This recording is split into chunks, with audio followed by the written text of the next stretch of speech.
Hi mga kapanalig, time check, it's 12:25 AM, December 2, and last night, December 1, ay ginanap ang IGMP, and gusto ko lang magpasalamat sa lahat na nag-abot ng mementos, ng mga estampita for me to remember that first time and memorable night for me.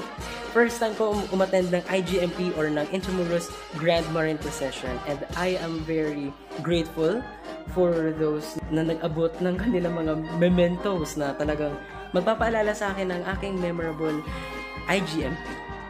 Just a reminder that these are not just for collectibles, but these are for devotion. Let's make sure na dadasalin rin natin yan. And also, I would like to thank that kuya na nagbigay nito. I appreciate these. Talagang nilabas pa niya yung envelope niya just to give me these copies. This is my IGMP experience, so I'm hoping na ma-share ko pa sa inyo yung mga nagawa kong vlogs kagabi. So,